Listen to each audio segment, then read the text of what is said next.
and have a seat. All right, our next case on the docket today is State of Illinois v. Lincoln S. Rutledge, case number 16 CR 2072. Lawyers, go ahead and enter their appearances, please. Thank you, Your Honor. Ron O'Brien on behalf of the state. Good morning, Your Honor. Jefferson Liston 0011930 on behalf of Lincoln Rutledge. Your Honor, Mitchell Williams 0067629 on behalf of Lincoln Rutledge. All right, we're here today for arraignment. We'll go ahead and conduct the arraignment. Counsel. Thank you, Your Honor. May it please the court, the Franklin County Grand Jury returned an 11-count indictment on Tuesday of this week, and included in that 11 counts were count 1, aggravated arson as a second-degree felony, aggravated murder with specifications in count 2. Those specifications include 3 death penalty specifications and a firearm specification. Count 3 is aggravated murder with specifications, the same specifications in that count. Both of those counts are capital aggravated murder counts by virtue of the 3 specifications. There was attempted murder counts 4 with specifications. It's a firearm specification. Mirroring that involving the same victims were felonious assault specifications with specifications, again, firearm specifications for a total of 11 counts. The state would understand, pursuant to statute, that in order to have the defendant properly apprised of the capital counts, that the indictment should be read into the record. And although it's lengthy, I'm prepared to do that whenever the court wants me. All right, we'll do that in just a moment. All right, I'm going to have my bailiff personally serve Mr. Rutledge. I know he's probably been served the indictment, but I'm going to have her serve him so he has a copy as it's read. Let the record reflect that Mr. Rutledge has been personally handed the indictment. Before we get started, counsel, I don't know a whole lot about this case, but I want to make sure that today, have you had time to at least talk to your client, both of you, and prepare for the arraignment today? We have, Your Honor. Yes, sir. All right. And there's been some issue, I think, at least that I read in the paper, about the mental health of the defendant, so I want to make sure that he's competent and able to proceed today. Have you had the opportunity to talk to him, both of you? We have. Yes, sir. Do you believe he has the ability to understand the nature of the charges against him and the ability, at least today, to assist you in the arraignment? As we sit here today, yes. Yes, sir. All right. And Mr. Rutledge, you understand 2 of the counts in this indictment carry the ultimate penalty, the death penalty. Do you understand that, sir? Yes, Your Honor. All right.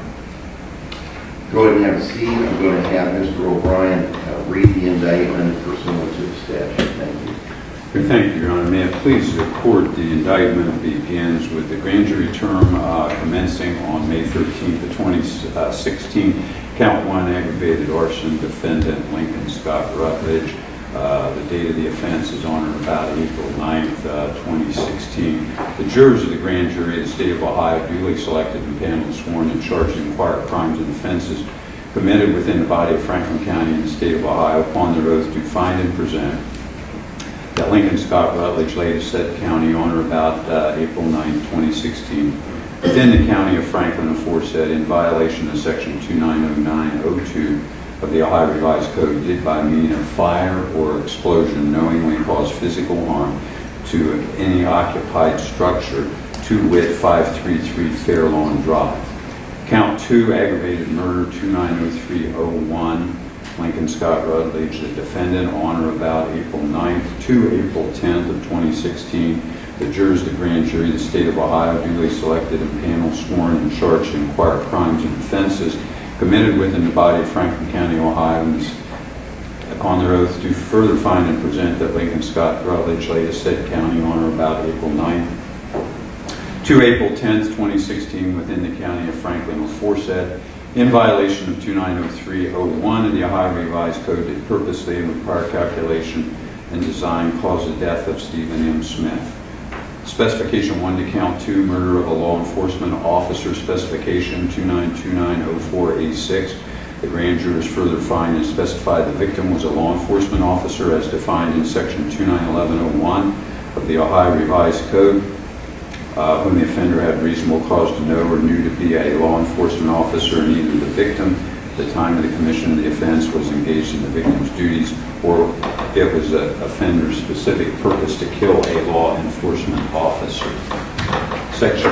Specification 2 to that same count 2, course of conduct, specification 292904A5. Grand jurors further find and specify the offense at bar was part of a course of conduct involving a purposeful killing or attempt to kill 2 or more persons, to wit, Stephen M. Smith and Dennis Prestel, Troy Palmer, Glenn Thivener, and Enoch White by the offender.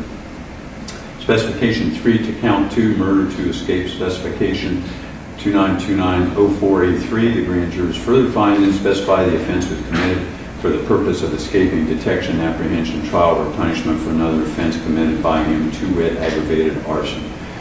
Specification 4 to count 2, firearm specification, a 7-year spec under 2941.1412A. The grand jurors further find and specify that Lincoln Scott Rutledge discharged a firearm at a peace officer or a corrections officer while committing the offense. Specification 5 to count 2, firearm specification, 3-year, specification 2941.145A. Grand jurors further find and specify that Lincoln Scott Rutledge had a firearm on or about his person or under his control while committing the offense, and displayed the firearm, brandished the firearm, indicated that he possessed the firearm, or used it to facilitate the offense. Count 3, aggravated murder, 2903.01. Defendant Lincoln Scott Rutledge, date of offense on or about April 9th, 2016 to April 10th, 2016. The jurors of the grand jury of the state of Ohio, duly selected and paneled, swore and charged to inquire crimes and offenses committed within the body of Franklin County in the state of Ohio, upon their oath do further find and present that Lincoln Scott Rutledge laid a said county on or about April 9th, 2016 to April 10th, 2016. Within the county of Franklin, aforesaid, in violation of section 290301 of the Ohio Revised Code, did purposely cause the death of Stephen M. Smith, a law enforcement officer, whom the offender knew or had reasonable cause to know was a law enforcement officer, and who at the time of the murder was engaged in his duties. Specification 1 to count 3, murder of a law enforcement officer, specification 292904A6.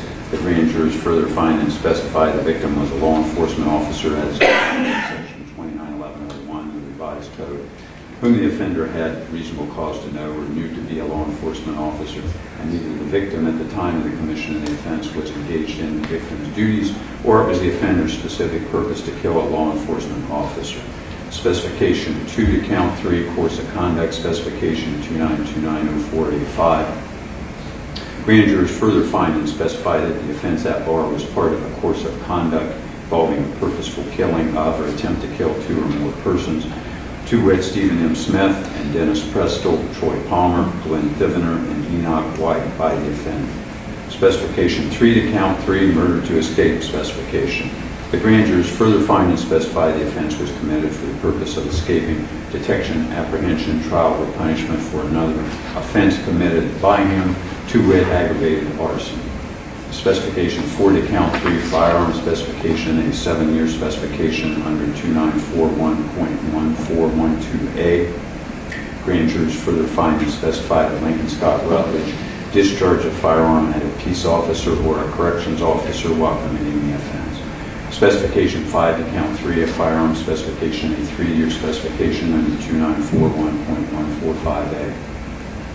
The grand jurors further find and specify that Lincoln Scott Rutledge had a firearm on or about his person or under his control while committing the offense, and displayed the firearm, brandished the firearm, indicated that he possessed the firearm or used it to facilitate the offense. Count 4 is attempted murder under 2923.02 and 290302, a first-degree felony. Defendant is Lincoln Scott Rutledge on or about April 9th to April 10th of 2016. The jurors of the grand jury of the state of Ohio, duly selected and paneled, sworn and charged to inquire crimes and offenses committed within the body of Franklin County in the state of Ohio, upon their oath do further find and present that Lincoln Scott Rutledge laid of said county on or about April 9th to April 10th, 2016. Within the county of Franklin, aforesaid, in violation of section 2903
Specification to that same count 6, specification 2 to that same count 6 is also a firearm specification, a 3-year specification under 2941.145A.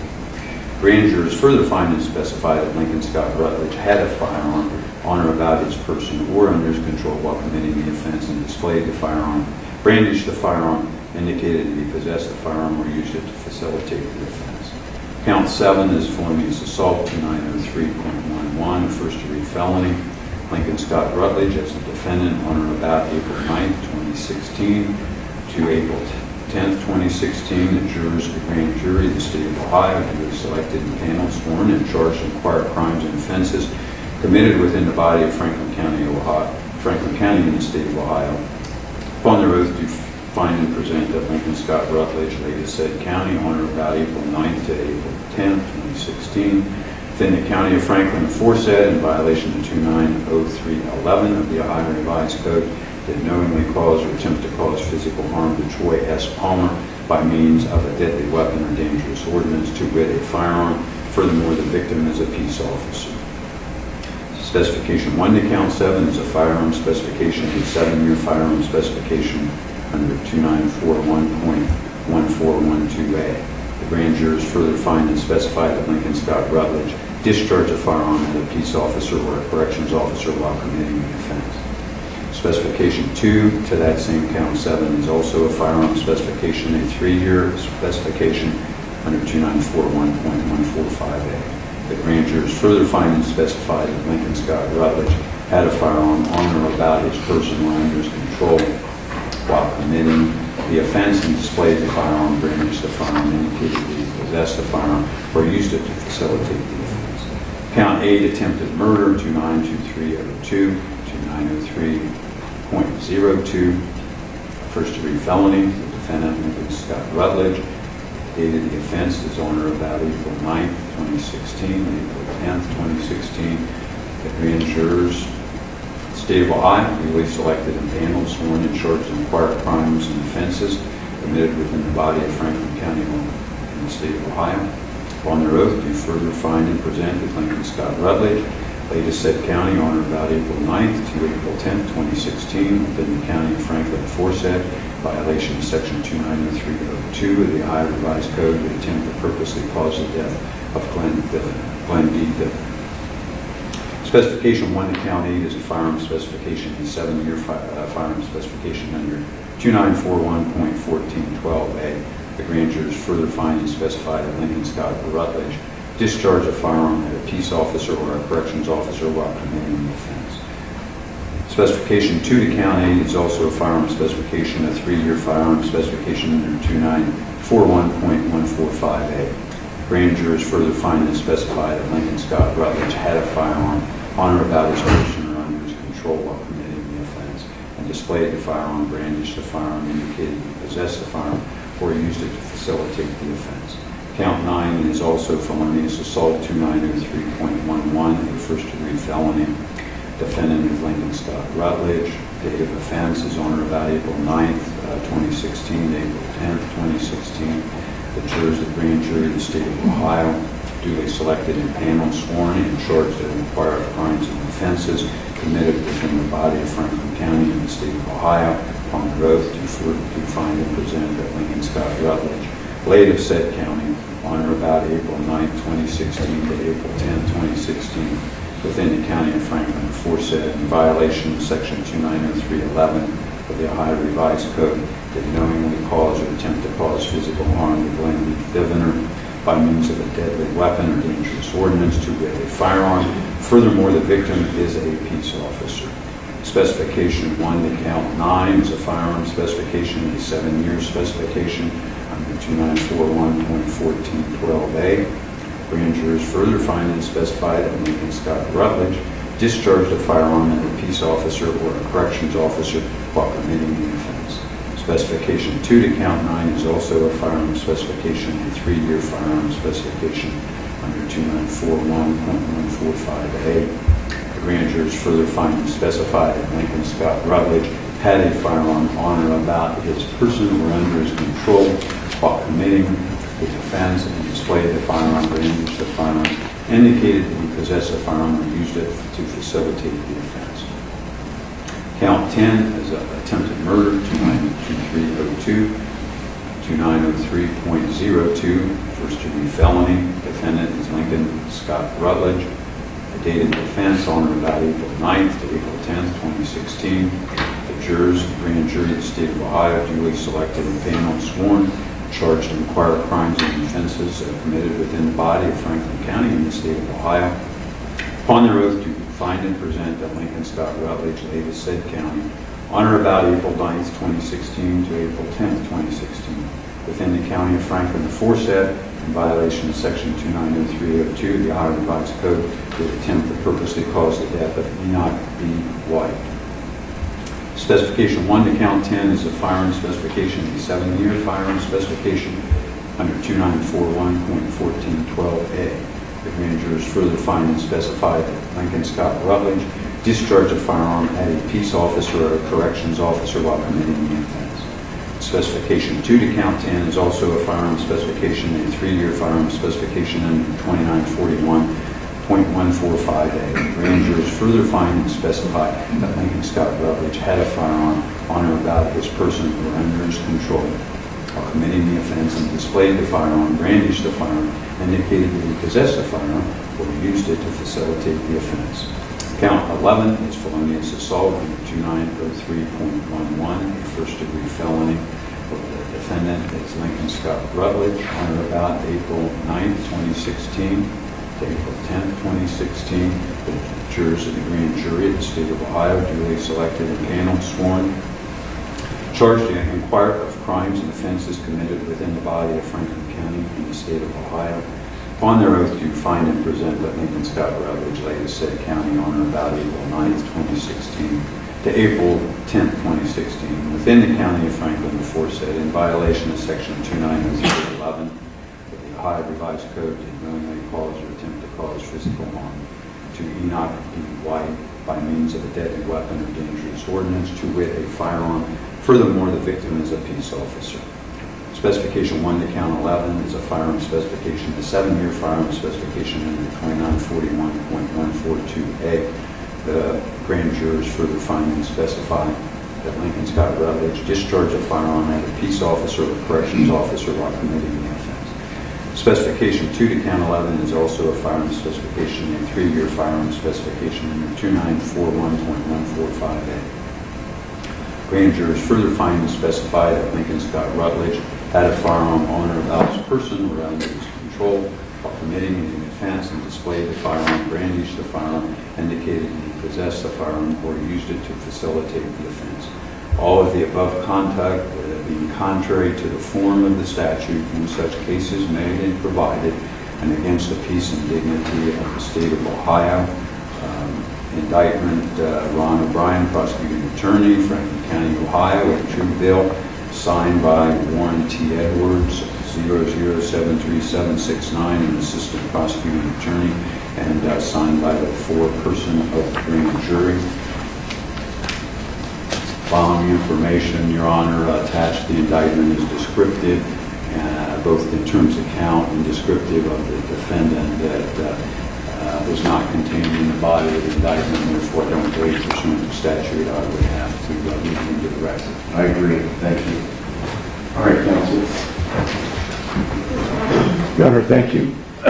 We acknowledge the fact that the indictment has been served on Mr. Rutledge and has been read in open court to him. We have executed a general not guilty plea, which I believe Mr. O'Brien has. I have it this you? morning. Okay.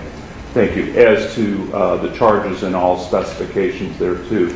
In addition, Your Honor, we'd like to put you and the prosecution on notice that today we are not filing an NGRI, but there is a possibility of that being done in the near future. Court will follow the statute with regard to appointing an evaluator if that plea is made at the appropriate time. He's also waiving his right, correct, to wait 24 hours for service of the indictment and to then, obtain counsel, because I'm going to appoint counsel today. Is all that correct? That's correct. And in fact, it's my understanding counsel has now been appointed earlier this morning, and further we acknowledge an arrest date of April 11, 2016. All right, you believe that he understands what he's charged with and his rights at arraignment? As we stand here today, yes. Yes, sir. All right. Let the record reflect that the court is required to make sure that counsel is Rule 20 certified by the Ohio Supreme Court. I had pulled that list off the website, reviewed a number of the names. The court is going to appoint Jeff Liston as the lead counsel. You are certified as a lead counsel. Is that correct? All right. Court's also going to appoint the public defender's office, specifically Mitch Williams, as co-counsel. You're certified as a co-counsel, correct? Yes, sir. All right, and a form has been signed to that effect, filed with the indictment and with the Supreme Court as required by law. Next, the issue of bond should be addressed. Article 1, Section 9 of the Ohio Constitution, as it relates to the death penalty or capital counts, allows the court to deny bond if the prosecution's proof is evident or the presumption great. With regard to the other counts under 2937.222, it's my understanding, and you can enlighten me, Mr. O'Brien, that the judge in the municipal court held a hearing and found by clear and convincing evidence that bond should be denied on the other counts. Is that right? Yes, Your Honor. It was the first appearance in municipal court. I believe Judge James O'Brady was in 4D, and the state made a motion pursuant to statute, had a brief argument with the court, the defendant represented at that time by the public defender's office in 4D, and the court made the findings and denied bail pursuant to the statute on the charges at that level. All right, and the statute only applies to the non-capital counts on its face. So I would like for you to give me a rendition of what you say you believe you can prove at trial so that I can consider the issue of bond under Article 1, Section 9. Thank you, Your Honor. May it please the court, the facts supporting the state's view that the defendant should be denied bail under Article 1, Section 9 of the Ohio Constitution are twofold. Number one, I think the law provides that once an indictment is returned by a duly constituted grand jury, that the constitutional provision is met unless it is rebutted by information submitted by the defendant. And in State Ex Rel. Reams, prosecuting attorney versus Stewart, a common pleas judge, 127 Ohio State 314, it cites a prior case, Kendall versus Tarbell, 24 Ohio State 200, both older cases but still good law, that the indictment raises the presumption required by the Constitution to justify the refusal of bail. So based on the face of the indictment, it's the state's position that we have met the constitutional provision but are prepared to submit to the court that with respect to counts 1 and 2, that on April 9th, the defendant, the state's prepared to present information, committed the offense of aggravated arson, that aggravated arson was a 533 Fairlawn Drive, that the defendant was observed at the premises through a surveillance camera that was on a utility truck doing some work in the area, pull in the driveway at 533 Fairlawn, get out of his vehicle and enter the premises, and there for a period of time exited the premises, and shortly thereafter smoke was seen coming from the premises. That surveillance video was obtained by fire department investigators that same day, and they filed a complaint in municipal court when a warrant for the defendant's arrest was issued. The Columbus Police Department went to 14 West California, the last known address for the defendant, in order to execute that arrest warrant. And the defendant neither answered the door nor responded to their announcement that they were police officers, that they had a warrant for his arrest.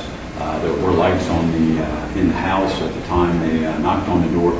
Immediately after the door had been knocked on, the lights went off. Thereafter, the defendant, over a period of hours, remained in the house.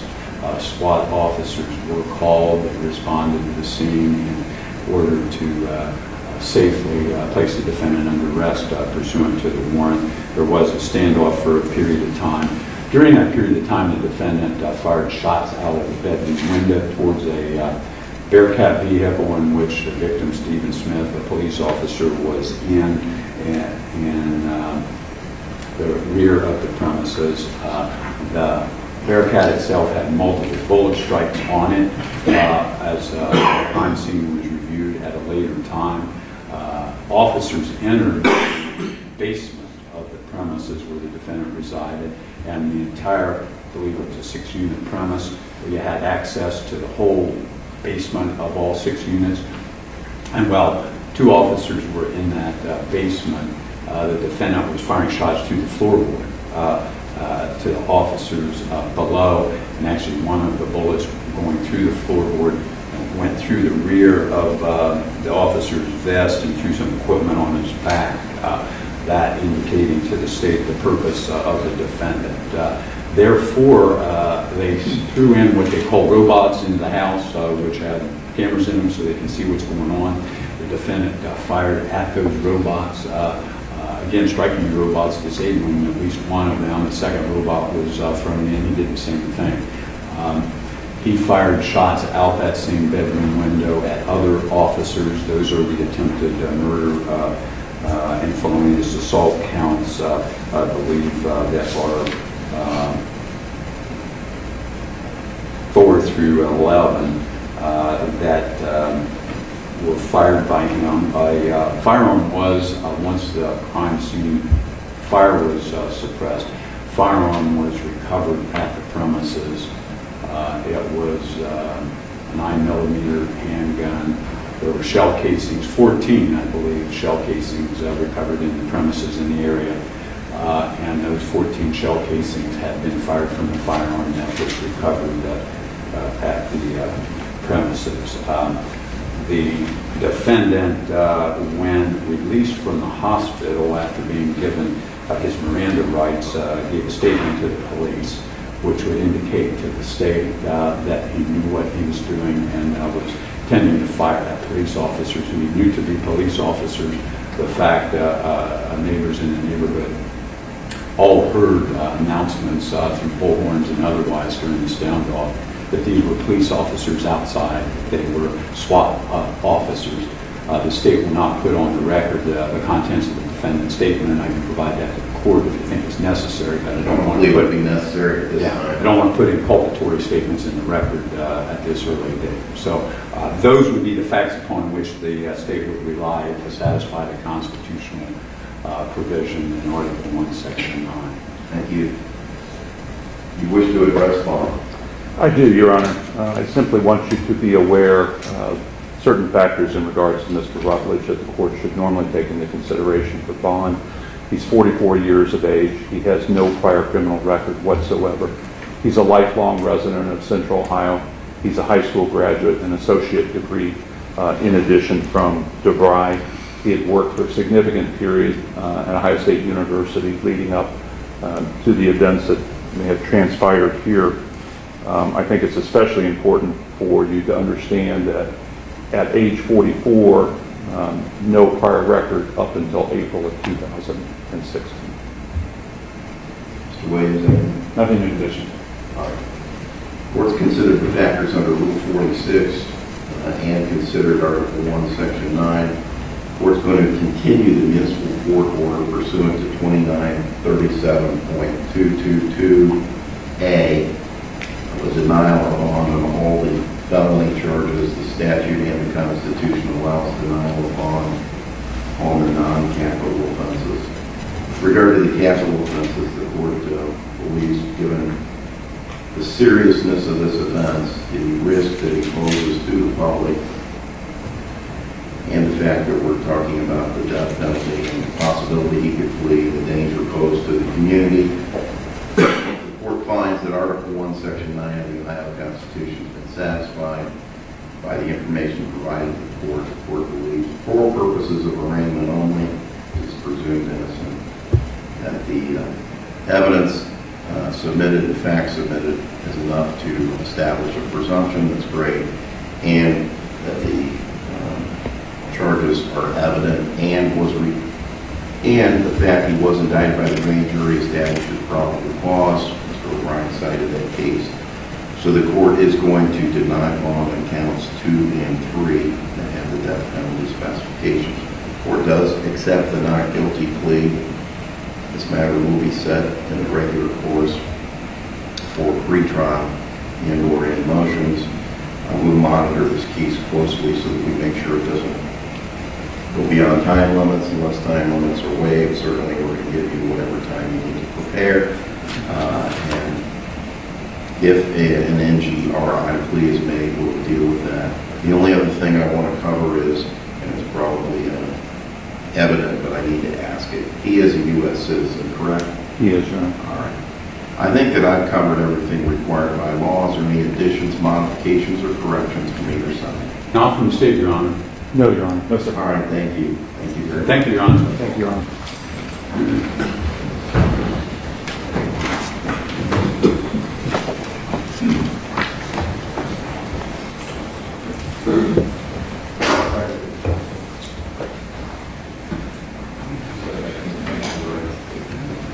I'd like to see counsel on